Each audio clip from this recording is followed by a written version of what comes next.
வணக்கம், welcome to current reviews. இங்க திரைமை சிகிச்சையில் எந்த படத்தை பார்க்க போறோம்னா, டைரக்டர் மணிரத்னம் இயக்கத்துல கமலஹாசன், சிம்பு, த்ரிஷா நடிச்சு விழுந்திருக்கிற தக் லைஃப் படத்தை பத்தி தான் பார்க்க போறோம். தக் லைஃப் இந்த படத்தை கதையை பத்தி பார்த்தோம்னா, கமலஹாசன் வந்து நாயகன் படத்துல வர மாதிரி ஒரு கேங்ஸ்டர் இருப்பாரு. பழைய காலத்து கதை வந்து ஆரம்பிக்குது. அப்ப வந்து சிம்புக்கு வந்து ஒரு 10 வயசு தான் இருக்கும். அவரை தத்தெடுத்து வளர்ப்பாரு. சில பல சம்பவங்களால அவரோட அப்பா, சிம்புவோட ஒரிஜினல் அப்பா வந்து இறந்துடுறாரு. அவர் தத்தெடுத்து இவரை வளர்க்குறாரு. இவரை வளர்த்து பெரிய ஆளாக்கிறாரு. அப்புறம் ஒரு 20 வருஷம் கழிச்சு பாத்தீங்கன்னா, நார்த் இந்தியால இவருடைய பேரும் பெரிய கேங்ஸ்டர்ஸ் இருக்காங்க. அதுக்கப்புறம் நடக்குதுன்னா, கமலஹாசன் வந்து ஒரு ஒய்ஃப் வச்சிருப்பாரு. அவங்க பேர் அந்த அபிராமி தான் அந்த கேரக்டர் நடிச்சிருப்பாங்க. ஜீவான்ற பேர் இருக்கும். அப்புறம் வந்து த்ரிஷா சின்ன வீடா வச்சிருப்பாரு. உண்மையில தான் இந்த படத்துல. அப்புறம் பாத்தீங்கன்னா, அவர் கூட இருக்கவங்க, அந்த கமலஹாசன் கூட இருக்காங்களே, இப்ப நாயகன் படத்துல எப்படி ஜனகராஜ் அவங்களாம் கூட இருக்காங்களே, அதே மாதிரி இந்த படத்துல நாசரு அப்புறம் சில பல கேங்லாம் அவர் கூட இருக்காங்க. அவங்களுக்கு வந்து கமலஹாசனை பிடிக்கல. அவரை பொறுத்தவரைட்டு அவரோட பொசிஷனை பிடிக்கணும்னு ரொம்ப நினைக்கிறாங்க. அதனால நேபாளுக்கு அவர் போகும்போது அவர் வேண்டியே சுட்டு கொண்டுறாங்க. சிம்புவையும் பிரெயின் வாஷ் பண்ணி அவங்க அப்பா சாவுக்கு அவர் தான் காரணம்னு சொல்லி பிரெயின் வாஷ் பண்ணி கொண்டுறாங்க. அவர் மலை மேல வந்து விழுந்துட்டாரு. கடைசியில பாத்தீங்கன்னா, சிம்பு வந்து நான் தான் இங்க ரங்கராய சக்திவேல் அப்படின்ட்டு சொல்லி அவரோட பொசிஷனை பிடிக்கிறாரு. அவர் கூட அந்த பொண்ணவங்க இருக்காங்களா, அவங்க சிம்பு கூட இருக்காங்க. அப்புறம் பாத்தீங்கன்னா, கமலஹாசன் பார்த்தா பொழைச்சி வந்துடுவாரு.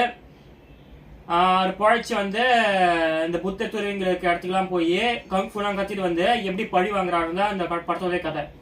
ஸோ இந்த படத்தோட கதையை பத்தி பார்த்தாச்சு. இந்த படத்தோட பாசிட்டிவ்ஸ் நெகட்டிவ்ஸ் பார்ப்போம்.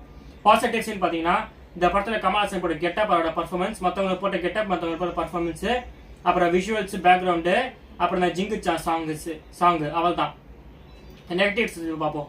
நெகட்டிவ்ஸ் பாத்தீங்கன்னா, இந்த படத்தோட கோர் ஸ்டோரி தான்.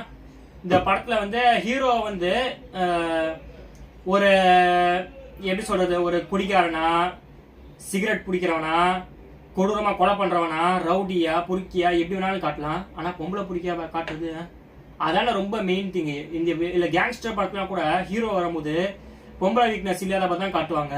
அதான் ரொம்ப மெயின் இம்பார்ட்டன்ட் திங். அது ரொம்ப சென்சிட்டிவான விஷயம்னால இந்த படத்தை பாத்தீங்கன்னா சின்ன வீடு வச்சிருக்காரு. அவரு ஒய்ஃப் கிட்ட, அந்த அபிராமி கிட்ட மட்டும் போய் பெரிய உத்தமன்மை நடிச்சுட்டு நைஸா த்ரிஷா வச்சிருக்காரு. இதுலயே கேரக்டர் எவ்வளவு வீக்குன்னு தெரியுது. இந்த படத்துல யாரு ஹீரோ யாரு வில்லனே தெரிய வருது. கமலஹாசன் ஹீரோவா, சிம்பு ஹீரோன்ட்டு ரெண்டு பேருமே த்ரிஷா பின்னாடி நாட்டு தொங்க போட்டு போறாங்க. அதுவே ரொம்ப தப்பா இருக்கு இந்த படத்துல. அப்புறம் பாத்தீங்கன்னா, இந்த படத்துல பாட்டுலாம் இந்த ஜிங்குச்சா படத்தை வர வேற எதுவுமே நல்லா இல்ல.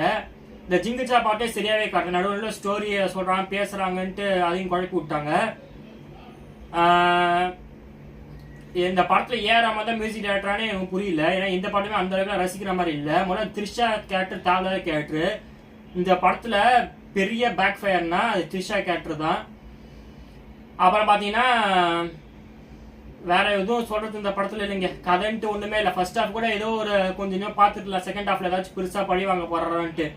ஆனா நம்ம தலையில மண்ணாவடி போட்ட கூட பரவாயில்ல, ஒரு படி மேல போய் மண்ணெண்ணெய் ஊற்றி குளிச்சாரு மணிரத்னம். ஆனா இந்த படம் மூலியமா மணிரத்னம் ஒரு பெரிய டைரக்டரை நிரூபிச்சிருக்காரு. அது எப்படின்னா, இந்த நாயகன், 7ஆம் அறிவு, அஞ்சரக்குள்ள வண்டி, அப்புறம் வேற என்னது, விவேகம், அஞ்சான், இந்த 5 படத்துக்கும் என்ன சம்பந்தம்? எப்பேற்பட்ட சயின்டிஸ்ட், எப்பேற்பட்ட டேரக்டராலையும் கண்டுபிடிக்க முடியாது. ஆனா இந்த 5 படத்தையும் சேர்த்து கனெக்ட் பண்ணி ஒரு படத்தை எடுத்து வச்சிருக்காரு பாருங்க. இந்த படத்தை பாருங்க, நீங்களே புரியும். விவேகன் ஏன் சொல்றேன்னா, இந்த மலையில இருந்து தப்பிச்சிடல, அது பார்க்க அப்படியே விவேகம் மாதிரியே இருந்துச்சு. விவேகமே சூரமுக்கா படம், அதுல இருந்தே காப்பி பண்ணி வச்சிருக்காரு மணிரத்னம். சொன்ன மாதிரியே ஃபர்ஸ்ட் ஹாஃப் வந்து எப்படியே பார்த்துடலாம்.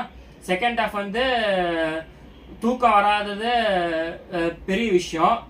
ஏன்னா நான் கையில் ஃபோன் வச்சுருந்தேன். சப்போஸ் நீங்கள் இந்த படத்தை போய் பார்க்கணுன்னா, ஒரு பாய், தலைகாணி, பெட்ஷீட்லாம் கொண்டு போங்க. நல்லா ஏசி தேட்டராக போய் போங்க. அங்கே போய் ஃபர்ஸ்ட் ஹாஃப் மட்டும் பார்த்துட்டு செகண்ட் ஹாஃப் அப்படியே சாஞ்சு உட்காந்திங்கன்னா நீங்கள் மட்டும் தூங்கிடுவீங்க. காலையில் வந்து தேட்டரை பெருக்க வரவங்கள அவங்க எழுப்பிவிடுவாங்க. ஸோ இந்த படம் வெற்றி அடைய என்னோட வாழ்த்துக்கள். படம் பார்த்துட்டு நீங்களும் பத்திரமா திரும்பி வர என்னோட வாழ்த்துக்கள். தேங்க்யூ.